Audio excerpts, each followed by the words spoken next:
복음의 유대성 회복 1회 잠깐만요.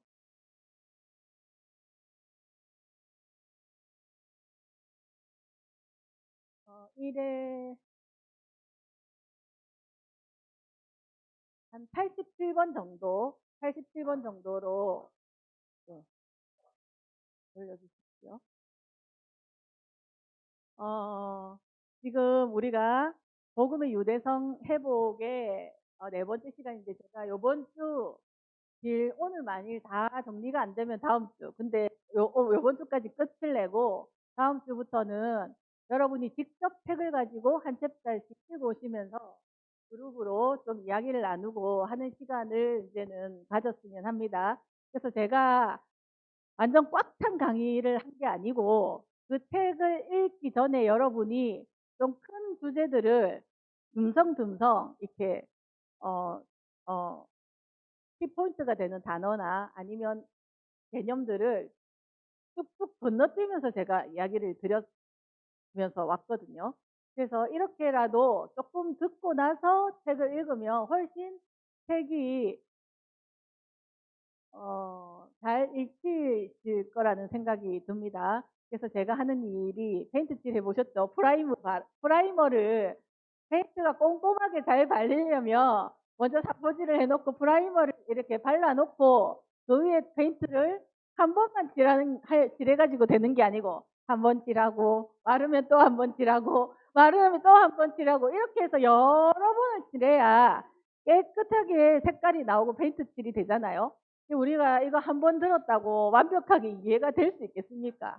20몇 년, 뭐 50년을 넘게 이때까지 살아왔던 토양이 있는데, 그래서 제가 책의 내용 중에 이것들을 프라이머를 한번 알려드리면 이제 여러분들이 책을 읽으시고, 책을 읽으면서 페인트를 한번 칠하겠죠. 그 다음에 토의를 하면서 또 페인트를 한 겹 더 칠하겠죠. 그런다고도 다 되지 않을 거예요. 그래서 시간이 지나면서 계속 또 듣고 또 듣고 또 읽고 점점 해서 하나님께서 우리를 완전함까지 인도해 주시리라 믿습니다. 어, 이게 제가 내리면 되죠. 이거 아닌데. 이거는 2인 것 같은데요. 복음의 유대성 회복 1에 1.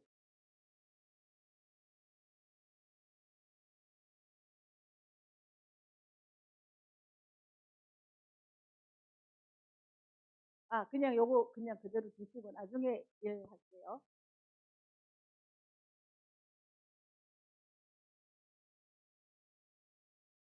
예, 이거 지난주에 했던 거 잠깐만 하고, 어, 그래서 이제 계속 한 이야기를 정리하고 또 정리하고 또 정리하고 있습니다. 그래서 복음에는 유대성이 있다라고 말씀드렸고, 교회가 오랫동안 잃어버렸던 그 유대성을 이제는 하나님의 메시아께서 오실 날이 가까워왔을 때 이방의 충만함이 차야, 이방의 충만함이 찼을 때 충만한 수가 아니라 충만함이라고 말씀드렸고, 그 충만함이 하나님의 백성과 하나님이 원래 제시하신 복음의 온전함을 완전하게 채워서 회복하는 것이 이방과 그래서 이스라엘이 서로가 하나의 나무 안에 하나의 복음 안에 서로가 충만하게 하나가 되어지는 그 자리까지 나가는 게 이방의 충만함이 차는 거라고 말씀드렸고, 그래서 그 충만함이 채워지기 위해서는 우리가 잃어버린 유대성을 회복하고 우리가 잃어버린 게 뭔가를 깨달아야 된다.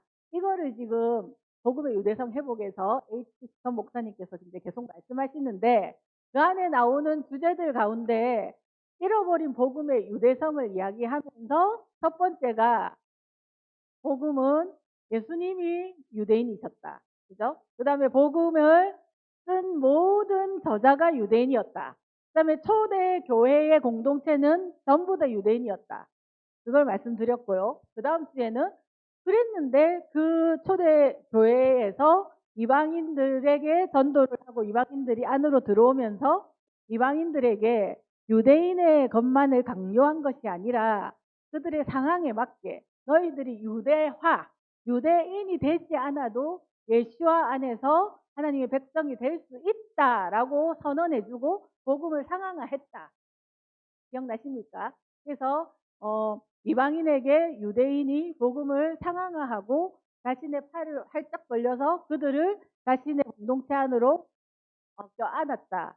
그런 말씀을 드렸고, 그런데 교회의 역사 가운데 두 번째 시간에 유대의 1차 반란, 2차 반란을 통해서 유대인들이 예수와를 믿는 유대인들이 유대 공동체 안에서 자기가 예수와를 믿는 사람이다라고 말하는 것이 점점 어려워지게 되고, 그러면서 자취를 감추게 되고, 내가 진짜 예수와를 믿고 싶으면 이방 교회 안으로 들어가야 했고, 근데 그때 들어가면서 유대인인 것을 오히려 반대로 버려야 하는 일들이 생겼다. 그까지 말씀드렸고, 그래서 유대인인 것을 버려야 하는 그것이 이방인들이 유대인에게도 복음의 상황아, 우리가 믿게 된지 이것대로 니네들이 이렇게 되라라고 요구했던 그런 역사들이 있었던 것에 대해서 말씀드렸고, 그러면서 역사 가운데 대체 신학이 점점 자라게 되고,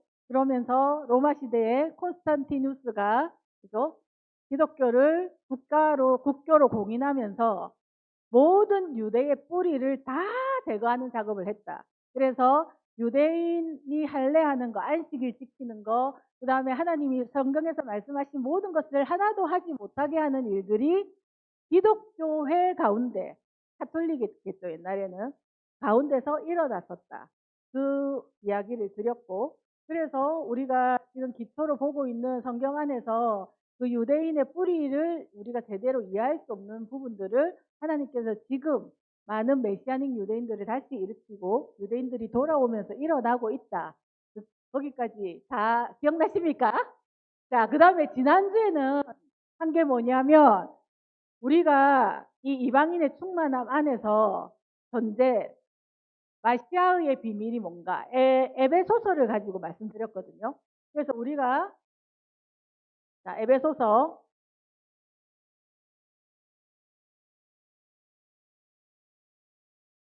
자, 이거 다 같이 읽어봅시다. 시작. 여러분이 그것을 읽으면 마시아의 비밀에 대한 나의 지식을 이해할 수 있을 것입니다. 이 비밀은 지금 그의 거룩한 사도들과 예언자들에게 영에 의하여 계시된 것처럼 다른 세대에서는 인자들에게 알려지지 않았습니다. 이 비밀은 이방인들이 마시아의 예수 안에서 그 복음을 통하여 약속을 나누는 공동 상속자와 같은 몸이 되는 것입니다. 자, 같이 읽어봅시다. 시작. 그러므로 한때 여러분은 손으로 육신의 할례를 행한 소위 할례자들로부터 육신에 있어서 무할례자로 불린 이방들이었음을 기억하십시오. 그때 여러분은 마시아와는 아무 관계도 없었고 이스라엘 시민권도 없는 이방인이었으며 약속의 언약에 대하여 낯선 사람으로서 이 세상에서 아무런 소망도 하나님도 없는 자들이었습니다. 그러나 한때 멀리 떨어져 있던 여러분이 이제는 마시아의 예수와 안에서 피로 가까워졌습니다. 그래서 하나님, 우리가 이스라엘 연방 국가 밖에 있는 외인이었고 약속의 언약에서도 분리된 자였고 하나님 밖에 있었던 사람들이었는데, 우리가요 그랬는데 예수와 마시아를 통해서, 그죠? 2번 다 같이 읽어볼게요. 시작. 하나님께서 그들을 하나님의 백성으로 삼으시고 이스라엘 시민권이 이스라엘 나라 안으로의 통합을 주신다. 하나님께서 그들을 자신의 계약에 참여하게 하신다. 하나님께서 그들에게 자신의 약속을 성취하신다. 하나님께서 그들에게 힘든 세상에서 살아갈 소망을 주신다. 하나님께서 그들에게 자기 자신을 알려주신다. 하나님도 없고 이스라엘 나라 밖에 있었고 소망도 없고 약속도 없었던 이방인인 우리가 지금 마시아의 비밀에 대해서 하고 있습니다. 마시아를 믿었을 때, 마시아를 가졌을 때 우리가 어떻게 된다고요? 이스라엘 나라 안으로, 하나님의 언약 안으로 그들이 가진 약속을 우리도 받고 그들이 가진 소망을 우리도 가지고 하나님을 소유한 사람 안으로 통합된다. 이게 마시아의 비밀이라고요. 무슨 말씀이신지 아시겠죠? 이거는 H스턴 목사님이 이론을 만들어낸 게 아니고 지금 에베소서에 있는 걸 요약한 거죠. 근데 우리가 에베소서를 이렇게 읽었으니까 그냥 내가 예수 믿었으니까 우리는 하나님의 시민권을 가졌어. 나는 하나님의 자녀가 됐어. 이렇게 생각하잖아요. 근데 에베소서에는 우리가 이스라엘 나라 안으로 통합된다고 분명히 나와 있잖아요. 그러니까 하나님의 원래 계획은 이스라엘을 더 사랑하시는 게 아니라 이스라엘을 먼저 하나 택해놓고 이 이스라엘을 통해서 다른 모든 열방이 이 하나의 나라로 통합되어서 하나가 되는 그림이 원래 하나님의 계획 안에 있었다는 걸 사도 바울이 이야기하는 거예요. 그래서 예수 마시아의 비밀은 우리가 이방인인 우리가 예수님을 믿으면 우리의 시민권이 뭐가 생긴다고요? 이스라엘 시민권이 생긴다고요. 이스라엘 시민권이 하늘나라의 시민권 이렇게 우리가 이야기하는데 이스라엘 나라 안으로의 통합 그래서 그들의 뿌리에 우리가 같이 덧붙여져서 새로운 나무 한 세 사람 그래서 이걸 올리브 나무 신학이라고 합니다. 새로운 올리브 나무 그래서 우리가 덧붙여진 이방인 되고 그 나라 안으로 들어간다. 자, 우리가 이걸 계속 배우고 제가 왕이 오실 때가 다 되니까 이방인이 충만함이 회복되어야 된다라고 말씀드린 게 한 왕이 오셔요. 한 왕이 다스리는데 이스라엘과 이방인이 한 왕을 섬기려면 같은 왕의 같은 법에 같은 말씀을 따라야 되잖아요. 근데 이방인 이때까지 그 왕하고 상관없이 우리가 예수와를 왕이라고 고백했어. 나의 구주라고 고백은 했어요. 근데 원래 주셨던 그 그림하고 아무 상관없이 내가 복음.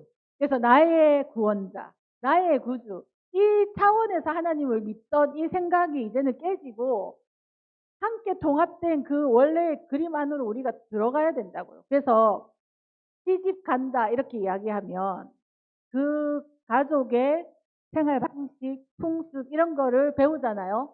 그리고 중전으로 들어가려고 하면 왕의 부인이 되려고 하면 신부 수업을 얼마나 오래 합니까? 그래서 그 궁전에 예절을 배우고 예법을 배우고 이렇게 해서 결혼을 하잖아요. 그런 것처럼 우리가 미국 시민이 됐어. 근데 미국의 법을 안 따르고 여전히 한국 법을 따르고 있다. 그러면 우리가 미국에서 어쩌면 범법자가 될 수도 있고 이게 안 맞는 상황들이 생기잖아요. 그러니까 우리가 그 나라의 법 안으로 우리를 이제 맞춰가는 그 시간들을 가진다라고 생각해 보시고 그래서 성경에 원래 가족이 아니었어. 원래 가족이 아닌데 어떤 관계를 통해서 가족 안으로 들어온 사람이 있어요. 그 사람이 누굽니까? 원래 가족이 아니었는데 가족 안으로 들어온 사람 누구죠? 몰라요? 며느리. 며느리. 그래서 신부가 며느리잖아요. 신부가. 그래서 이 칼라라는 말을 쓰는데요. 칼라. 히브리어로 이 칼라라는 말이 신부가 원래는 가족이 아니었지만 결혼함을 통해서 가족 안으로 들어온 사람을 신부라고 하는 거예요. 며느리. 무슨 말씀이죠? 그럼 사위도 마찬가지겠죠. 어떻든 그래서 우리 가족 안으로 들어오는 거잖아요. 그래서 우리가 예수와 하 메시아를 통해서 그 가족으로 들어갔다고요. 이해가 되시죠? 그래서 이거 지난주에 한 거 지금 복습하는 겁니다. 얼마나 많은 교회들이 예수와를 믿는 이방 신자들에게 주신 메시아의 첫 번째 선물이 유대민족의 국가적 삶 안으로 들어오는 이스라엘 나라 안으로의 통합이라는 사실을 가르치고 있는가. 이거 에베소서에 나오는 말씀이라고 말씀드렸습니다. 그래서 교회는 이스라엘 민족을 대체해버렸으니까 우리가 이스라엘이다 이렇게 하니까 그죠? 첫 번째 선물을 못 받고 건너뛰고 있고 이스라엘 나라와 동떨어진 상태에서 하나님과 그분의 소망과 약속과 언약이 내가 갖고 있다고 주장하는데 그렇게는 안 된다는 거예요. H스턴 박사님이 그런 식으로 이 소망과 약속과 하나님을 받는 게 아니다. 하나님의 프로세스가 아니다. 무슨 말씀인지 아시겠죠? 그래서 이거는 지난번에 했기 때문에 그냥 넘어가겠습니다. 그리고 우리는 하나님의 집에 함께 거하기 위해 누구랑?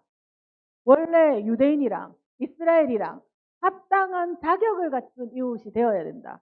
자, 예수님께서 길 가다가 아무나 데리고 와서 혼인잔치를 채워라라고 하는 그 예화를 들려주셨잖아요. 그래가지고 원래 초대하려고 했던 사람 안 왔어. 그러니까 아무나 데리고 왔는데 아무나도 어떻게 해야 됩니까? 예복을 입어야 돼. 우리도 예수 안으로 들어갔으면 우리가 중전이 됐으면 그 가족이 됐으면 합당한 자격을 갖춘 이웃이 되어야 된다. 이 말을 하고 있는 거죠. 그래서 이거는 그냥 쭉 넘어가도록 하고, 자, 첫 번째가 예슈아 하마시아의 비밀에서 우리가 예수와를 통해서 이스라엘 나라 안으로 통합되는 것에 대한 말씀을 드렸습니다. 그 다음에 아까 말씀드린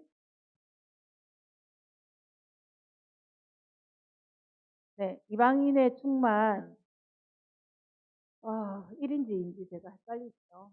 1, 2를 다 열어주시고 일단 1을 한번 열어봐 주십시오. 이거는 2죠. 1을 좀 열어주세요.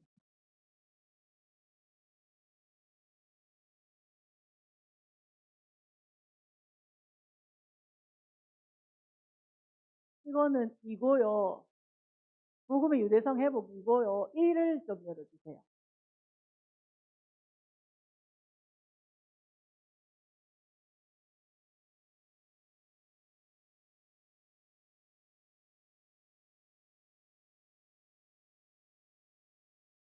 이거는 이방인의 충만인데. 파일이 세 개 있을 텐데요. 네. 복음의 유대성 회복 1이 있고 2가 있고 얘는 이방인의 충만이거든요.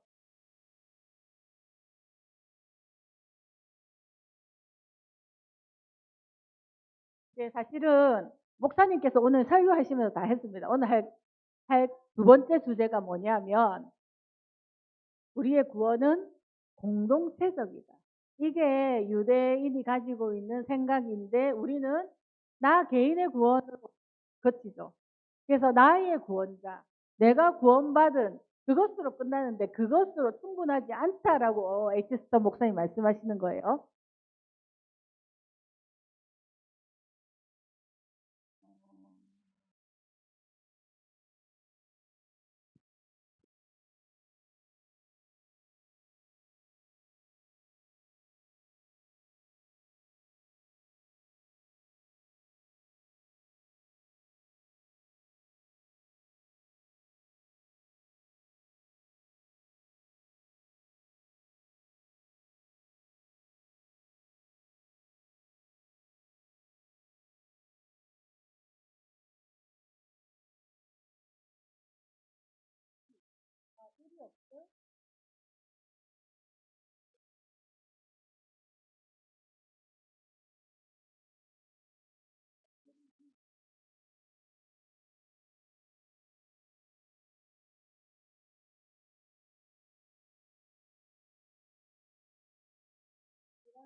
저는 외반이 여러분에게 복음을 유대성에도 그 파일을 올려드렸거든요. 그래서 그거 1번을 파일을 열어가지고 1번 파일에 88번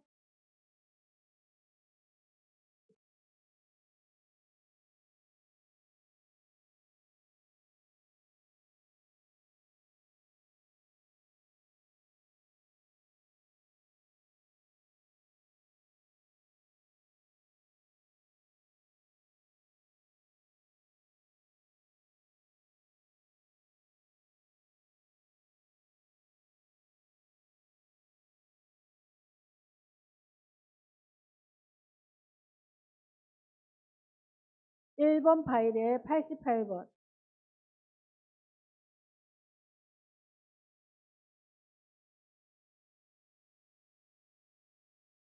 네, 그 다음에 제가 지금 3번 파일도 하나 교회방에 올렸는데요. 고맙습니다. 3번 파일도 교회방에 올렸는데 3번 파일에 3번 파일에 25번, 3번 파일에 25번 정도 한번 올려보십시오.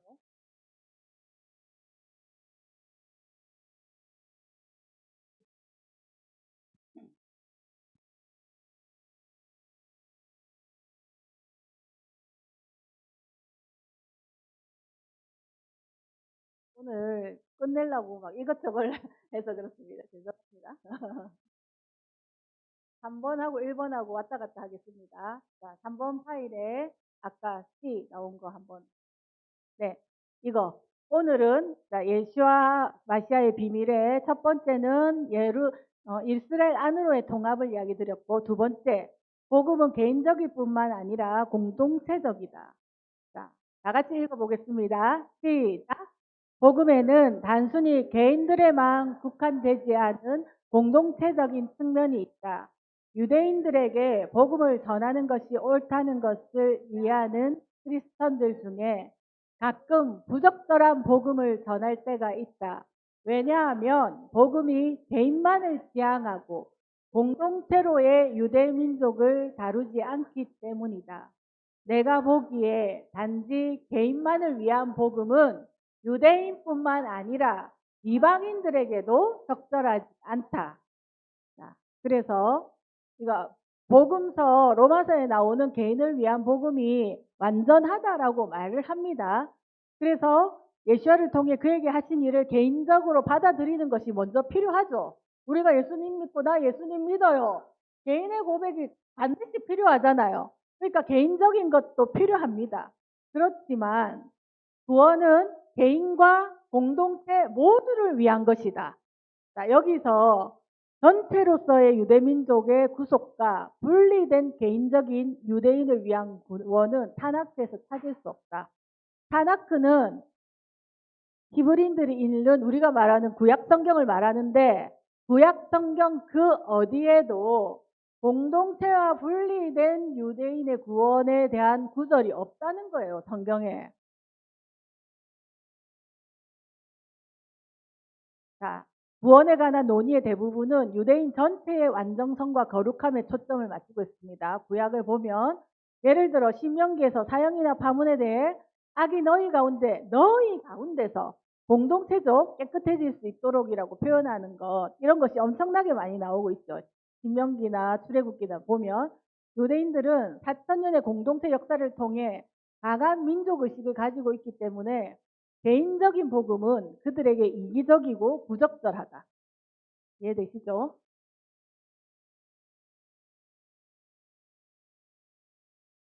제가 누구한테 읽으라고 하려니 이게 소리가 안 들어가더라고요. 그래서 같이 읽겠습니다. 시작. 유대인들은 다른 고대 사람들보다 더 강렬하고 영구적인 민족 의식을 획득한 것 같다고 했습니다. 유대인 자녀의 전체 교육은 유대인들을 다루는 글들에 국한되어 있었습니다. 그 교육의 주요 목적은 이스라엘과 이스라엘의 하나님에 대한 충성과 헌신을 그 안에서 키우고 그가 알아야 할 사실과 그가 유대 민족의 일원으로서 수행해야 하는 의무들을 가르치기 위한 것이었습니다. 하나님과 예배 안에서의 친교는 나와 당신의 측면이 아니고 우리와 당신의 친교입니다. 우리는 하나님께서 모든 세상에 알리기 위해 선택하신 유대인입니다. 무슨 말씀이신지 아시겠죠? 그래서 제가 우리나라에도 우리라는 문화가 있는 것처럼 이스라엘에는 더 우리라는 이 의식이 강렬하다는 걸 말씀드리는 거고요. 그래서 평균적으로 유대인들은 개인주의적인 서양인들보다 훨씬 더 많이 공동체로 살고 있고 교회는 유대인들로부터 서로를 돌보는 것이 무엇인지를 의미하는지 배울 수 있고 배워야 한다. 그래서 유대인들은 고아가 된 아이들을 데려다가 키우고 자기가 이렇게 하는 일들이 아주 자연스러운 분위기들이 많이 있잖아요. 그래서 이거를 오늘은 다 하지 않고 큰 카테고리만 제가 말씀드리겠습니다. 여러분이 이제 책을 읽고 하시라고. 그래서 이스라엘 나라 안으로의 통합, 그 다음에 개인의 구원이 아니라 공동체의 구원으로 이해하는 것, 이것이 너무나 중요하다는 것에 대한 말씀을 드리고요. 그 다음에 그 책을 읽으면 언약신약, 그 다음에 세대주의, 그 다음에 대한 이야기가 나오거든요. 여기에 제가 드린 프린트를 보면 나중에 읽어보시면 이해가 되는데, 이거를 왜 하냐면 이스라엘이 사라졌다. 더 이상 하나님과의 관계에서 없어졌다. 우리가 대체했다. 교회가 이 모든 것을 대체했다라고 말하는 게 대체 신학이죠. 거기 나중에 책을 읽어보면 언약 신약이라고 나오는데, 이 언약 신약이 신학이 말하는 게 대체 신학입니다. 같은 말이에요. 언약 신학, 대체 신학은 같은 말입니다. 그래서 하나님이 선택한 그건 하나밖에 없는데, 그 이스라엘이 실패했고 교회가 그것을 대체해서 우리가 그 새 이스라엘이 됐다라고 말하는 게 언약 신약, 대체 신약이고요. 그 다음에 세대주의가 나오거든요. 나중에 읽어보십시오. 세대주의는 그러니까 하나님의 일하심을 7세대를 구분해가지고 이런 세대, 이런 세대, 이런 세대가 있다라고 이렇게 구분을 하는데, 지금 말하고자 하는 건 그게 아니고, 세대주의가 이스라엘이 있고 교회가 있고, 그래서 이스라엘을 향한 하나님의 계획이 따로 있고 교회를 향한 계획이 따로 있다라고 이스라엘과 교회를 분리를 했어요. 그래서 이스라엘은 이 땅에서의 언약만 존재하고 우리는 그 하늘나라의 언약은 우리 교회가 받는다, 이렇게 말합니다. 세대주의자들이. 그러니까 이거를 잘 구분하셔서 선 목사님이 자세하게 설명 안 하고 대충 언급하고 쑥 넘어가요. 그래서 여러분이 세대주의와 언약 신약에 대한 이것들을 조금 덜어놓으시고 이제 들으시면, 둘 다 어떻든 간에 이스라엘을 원래의 모습이 아닌 없어졌다 하든지 땅에서만 국한돼 있고 우리는 휴거대가 올라가고 이스라엘만 남아가지고 땅에서 온갖 환난을 겪다가 마지막에 그 땅을 차지한다, 이렇게 이야기하거든요. 세대주의가. 이런 것들이 이스라엘에 대한 잘못된 것들을 교회 가운데 이야기하고 있는 사상들에 대해서 언약신학, 세대주의를 이야기하는 겁니다. 그 다음에 읽어보시면 우리가 잘못 이해하고 있는 용어에 대한 이야기들을 몇 가지를 이야기하셔요. 그 잘못 이해하고 있는, 그러니까 우리가 성경을 읽을 때 원래 히브리 단어의 의미는 이게 아닌데 성경에서 이게 잘못 이해되고 있어요. 그러니까 성경이 잘못된 게 아니라 번역을 하는 데 있어서 어떤 문제들에 대해서 이야기를 하는데, 그 중에 대표적인 것들 몇 가지를 뽑아서 이야기를 하시거든요. 선 목사님이. 그 중에 첫 번째가 토라이고요. 그 다음에 율법이고, 율법을 이야기하고 있고, 또 하나는 끝났다. 그러니까 율법이 예수와 안에서 마침이 되셨느니라. 예수와가 모든 율법의 마침이 되셨느니라. 이 구절을 가지고 와가지고 봐봐. 예수님이 끝났다고 했잖아. 마침이 되셨다고 했잖아. 그러니까 토라는 끝난 거야. 이렇게 주장을 한단 말이에요. 근데 원래 의미는 마침이 되셨느니라. 이 마침의 단어가 원래는 뭐냐면 목적이에요. 목적. 그래서 예수께서 토라의 목적이 되셨다, 이 말을 하고 싶은 거고, 그래서 그 목적을 이루셨다는 거지 마쳤다, 끝났다 이게 아닌데, 잘못 이해되는 단어들에 대해서 몇 가지를 이야기한다고요. 그래서 마침이라는 단어는 마침이 아니라 예수님이 토라의 목적을 성취하셨다, 목적이시다, 이렇게 이해하시고, 율법이라고 번역된 노모스는 원래 토라는 하늘에서 땅으로 하나님이 우리에게 주신 가르침을 이야기하는 거지, 지켜야 되고 안 지켜야 되고 지켜야 되고 안 지켜야 되고 우리가 생각하는 법 1, 2, 3, 4, 5, 6, 7, 8 법의 의미가 아니었는데, 그것을 이제 율법이라는 의미로 이야기할 때는 목사님 말씀하셨어요. 이것을 내 행위로 지켜서 내가 이걸 이뤄보고자 하는 율법주의적인 행위, 이거를 율법의 행위라고 이야기했는데, 그걸 잘못 이해한 부분에 대한 걸 이야기합니다. 그 다음에 또 단어가 몇 개 있는데 그건 여러분들이 책 읽어보시면서 이해하시면 될 것 같아요. 그래서 오늘은 마지막으로 1로 다시 돌아가 주십시오. 이스라엘의 복음의 유대성 회복 1번에 아까 여기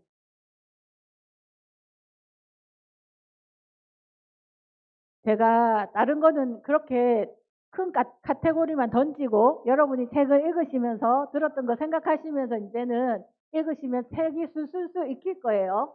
그런데도 이해가 안 되면 같이 모였을 때 또 토론을 하고 또 질문하시면 됩니다. 근데 이거는 안 나와요. 그래서 제가 한번 소개합니다.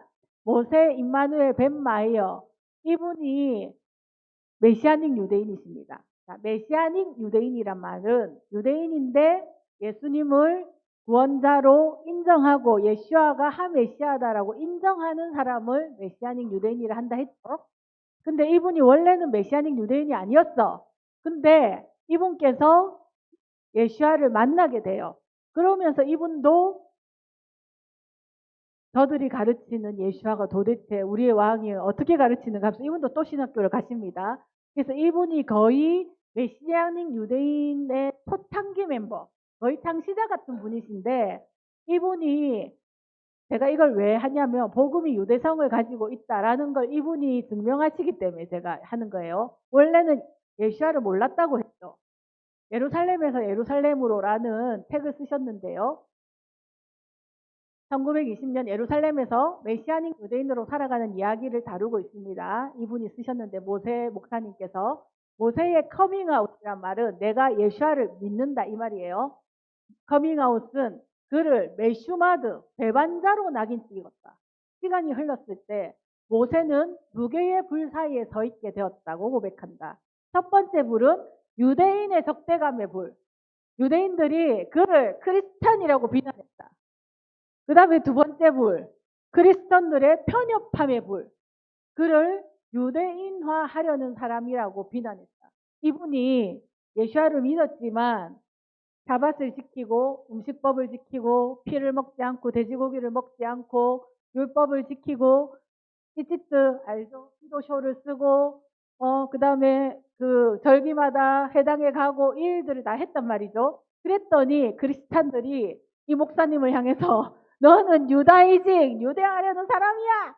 예수를 믿었으면 버려야지 이렇게 하면서 비난했다는 거죠. 그래서 두 개의 불 사이에 서 있었다.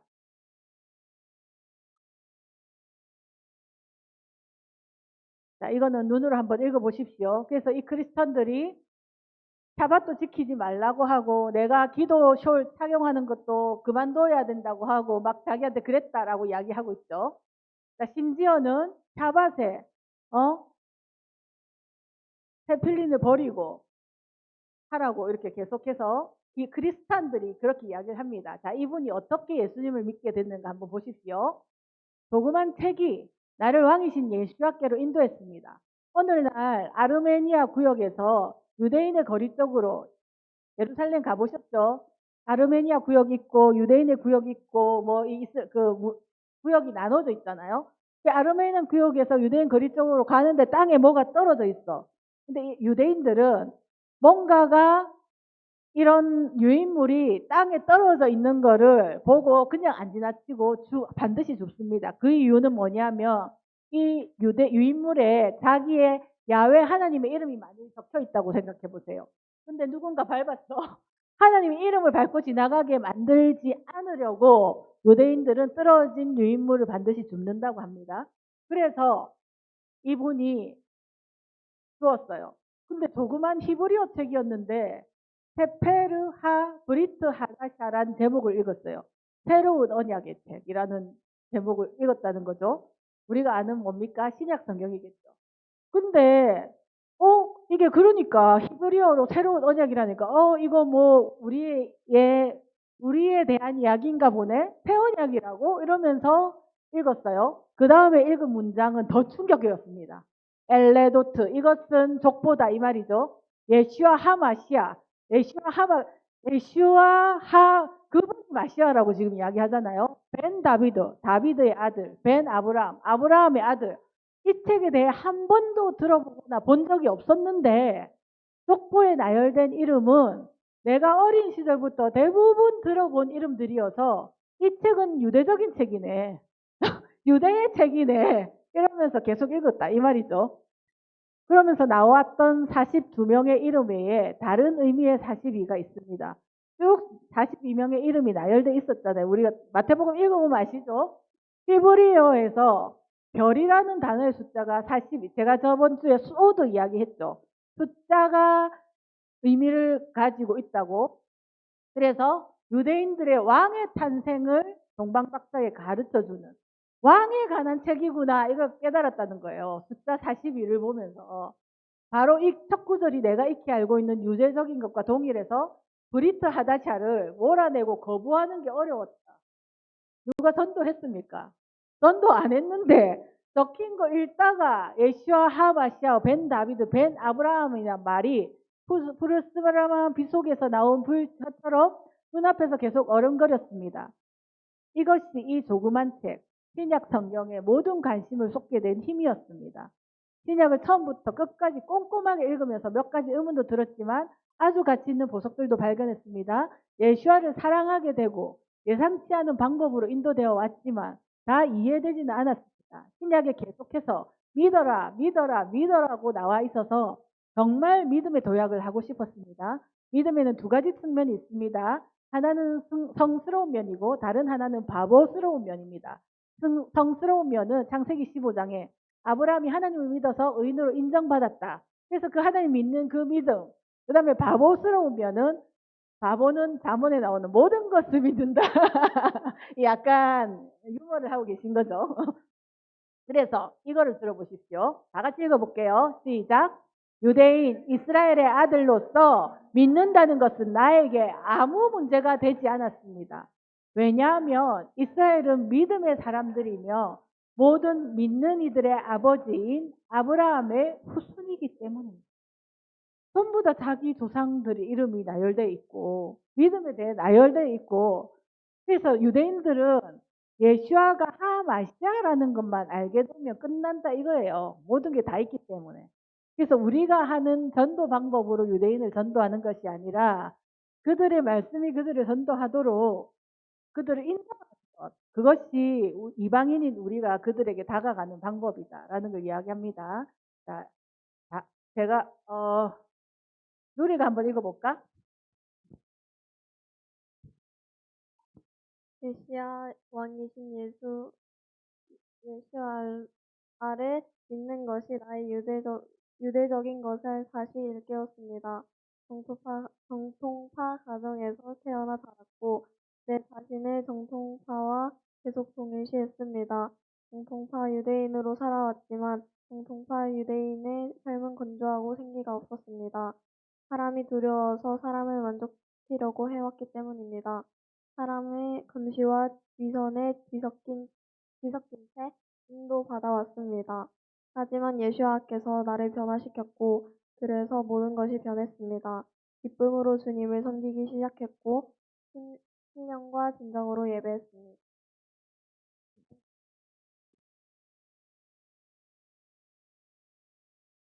테필린, 찌찌트, 기도, 안식일, 코셔를 지키는 것과 키파, 토라의 계명들이 다 새롭게 느껴졌습니다. 다윗이 그랬던 것처럼 하나님 계명의 길 위로 달리기 시작했습니다. 예수와의 강력한 이름으로 하나님의 영광을 위해 기도하고 살았습니다. 유대인들이 계속해서 자기들이 해왔던 테필린, 찌찌트, 옷술, 단, 기도 계속해서 하는 기도 있죠. 안식일, 코셔를 지키는 걸 이때까지 다 해왔어. 그런데 예수와 안에서 이것들이 무엇을 의미하는지 깨닫게 되면서 다 새롭게 느껴지기 시작하고 다윗이 그랬던 것처럼 하나님의 계명들의 길이로 달리기 시작했습니다. 그래서 유대성을 회복한다는 게 이런 걸 이야기한다는 거고 우리가 유대인 가운데도 유대성을 잃어버린 유대인이 많습니다. 그들이 하나님 앞에 회복되기도 함께 기도해야 되고 계속해서 나오는 것 중에 유대인의 땅은 누구의 땅인가 뭐 이런 주제가 또 있습니다. 그 다음에 근데 제가 희년서를 공부하고 있잖아요. 희년서에 보면 노아가 세 아들 셈, 함, 야벳을에게 땅을 분배해 줍니다. 그러면서 너는 여기에 살고 너는 여기 살고 이거를 제비뽑기를 해요. 세 아들이 제비뽑기를 해서 함의 땅은 저 아프리카 쪽 그 다음에 셈의 땅은 지금 있는 이스라엘 그 중동으로 해서 쭉이고, 그 다음에 야벳의 땅은 저 이란 저 너머 쪽으로 이렇게 해서, 그러고 나서 서로가 하나님 앞에서 서약을 합니다. 우리가 하나님 앞에 제비 뽑은 이 땅을 넘어가면 그에게 저주가 있을 것이다. 서로가 그 하나님 앞에 얻은 그곳에서 머무르는 것이 우리의 규약이다. 이렇게 하나님 앞에서 맹세를 한단 말이에요. 근데 함의 아들 가나안이 이쪽 아프리카 땅에 있는데 이 땅이 자기 마음에 안 드는 거예요. 그래가지고 함이 어떻게 하냐면 레바논, 지금 이스라엘 땅이죠. 거기를 들어와가지고 자기가 살려고 합니다. 그럴 때 모든 형제들이, 셈, 함, 야벳 아들들, 모든 형제들, 우리가 레비를 뽑았고 하나님 주셨고 그때 우리가 언약했지 않느냐. 너는 가면 안 된다. 만일 그렇게 가면 너는 계속해서 너희 가문 가운데 분쟁이 일어날 것이고 어려움이 닥치게 될 것이고 저주가 임한다. 가지 마라. 이렇게 말했는데 가나안이 이 땅에 무력으로 들어와서 삽니다. 그래서 계속해서 가나안 땅에 거주하게 되죠. 자, 보십시오. 그 다음에 메대 땅을 받은 야벳의 후손이 이 땅이 자기 마음에 안 드는 거예요. 얘는 가나안은 무력으로 이 땅에 들어왔잖아요. 근데 얘는 마음에 안 드는데 자기 부인의 그 다음에 그 사촌의 이 부인의 아버지 뭐 이런 사람들한테 자기한테 땅을 좀 달라고 요청을 한 거예요. 그래서 합법적으로 간 것 같이 보이지만 합법이 아니라 하나님이 허락하지 않은데 자기가 그 자기의 부인을 통해서 땅을 옮긴 거예요. 그 옮긴 데가 어디냐면 이란이에요. 지금 이스라엘하고 전쟁하는 데가 보세요. 가나안, 이란이죠. 그게 희년서에 벌써 나와 있어요. 그래서 제가 하고 싶은 말 그 말이 아니고 이스라엘 땅은 그래서 우리의 인간적인 생각 어떤 것이 아니라 하나님께서 이스라엘이 흩어지고 자기가 유대인이 아니기를 원하고 오만대를 해봤지만 결국은 자기는 자기들의 유대인의 정체성을 결코 버릴 수 없었다. 왜냐하면 하나님께서 끝까지 그들을 추적하셔가지고 유대성을 잃어버리지 않도록 그 다음에 그 땅을 잃어버리지 않도록 그래서 세계의 모든 열강이 이 땅을 차지하려고 했지만 아무도 성공하지 못했다. 역사 가운데 이 말을 하시거든요. 그래서 저는 이스라엘 편이 아니라 하나님 편입니다. 하나님을 믿는 사람들이 저는 팔레스타인도 사랑하고요. 이스라엘도 사랑합니다. 모두가 회복되어서 하나님 앞에 같이 영광의 찬양을 드리고 회복되어야 될 하나님의 동일한 자녀죠. 근데 하나님께서 각자에게 주신 구역과 포션들이 있는데 그것을 마음대로 선을 넘는 것은 하나님이 주신 권위의 선을 넘는 거예요. 그래서 우리에게 주신 우리가 해야 될 것들을 우리가 감당하는 거. 그게 우리 교회가 하는 거고. 그래서 우리는 이스라엘도 회복되기를 위해서 기도하고 축복하고 팔레스타인도 예수와 안에서 회복되고 우리가 연합하고 하나 되어져서 완전한 그림으로 일어나길 기도하고 누구의 편도 없습니다. 그렇지만 하나님께서 마지막 날 하나님의 백성에게 어떠한 태도로 대하느냐가 큰 또 하나님의 심판의 하나의 그게 됩니다. 그래서 이 소자에게 한 것이 곧 나에게 한 것이다. 예수님 말씀하시잖아요. 우리가 언제 그랬습니까? 그럴 때 내가 벗었을 때 내가 힘들었을 때 이렇게 말하는데 이 마지막 오실 때가 다 되어가는 지금 시간에 이 이스라엘이 어떻게 한 거가 예수님께 어떻게 하는가 하고 동일하다. 그래서 제가 하나 빠진 그 크라이테리가 있는데 예수님은 이스라엘과 동일시된다. 그래서 이스라엘이 어떻게 한 게 나에게 어떻게 한 거다. 할 수 있는 거죠. 오늘 목사님 말씀하셨잖아요. 그 나라의 왕이 그 나라를 대표하잖아요. 그것처럼 예수와께서 이스라엘을 대표한다. 그거를 또 하나의 크라이테리아가 있습니다. 그 다음에 제가 지난주에 설명드렸던 파라데스 말씀을 해석하는 4가지 방법을 말씀드렸는데 그거는 다음번에 이거 강의 아니더라도 제가 한 번 더 자세하게 말씀드리겠습니다. 그래서 호세아가 내가 내 아들을 애굽에서 불렀다. 이렇게 호세아서 이야기하잖아요. 또 문자 그대로 푸샤트 문자 그대로 읽으면 내가 내 아들을 애굽에서 불렀다 이 말은 하나님이 이스라엘을 애굽에서 구원했다. 문자 그대로 읽으면 그렇잖아요. 구원했다. 이거는 푸샤트예요. 무슨 말씀인지 아시겠죠? 근데 이거를 마태가 갖고 왔어. 호세아에서 갖고 왔죠. 그래서 예수님한테 대놓고 이거를 내가 내 아들을 애굽에서 불렀다. 이렇게 했어요. 그러면 사람들이 이거 마태가 뭔가를 잘 모르고 이거를 인용했네. 이거는 이스라엘을 말하는 건데 왜 예수아한테 이 말을 갖다 붙였어? 이렇게 말할 수 있잖아. 근데 예수아가 이스라엘을 대표한다. 이렇게 이야기를 하면서 근데 레메즈는 뭐냐면 구약의 어디서 힌트를 갖고 와서 이분을 설명하는 거죠. 무슨 말씀인지 아시겠죠? 그렇게 하는 건데 제가 예수아와 이스라엘이 하나다. 이거를 설명하기 위해서 이걸 말씀드렸습니다. 그래서 제가 뭐 엄청난 많은 것들을 지금 덤성 던져드렸는데 좀 잘 씹어 드시고 다음 주에 책 없으신 분? 두 분 없으세요? 그러면 책을 수요일에 드리고 집사님은 다음 주는 안 되겠네요. 이렇게 처음 챕터를 읽어오시기를 바랍니다. 네. 그래서 부족하지만 같이 강의를 들어주시고 해주셔서 감사하고 먼저 들은 여러분이 또 같이 나눌 때 중초적인 역할을 해야 되겠죠. 안 했던 사람들은 좀 많이 못하니까 그래서 좀 더 꼼꼼하게 읽어오십시오. 자, 같이 기도하고 마치겠습니다.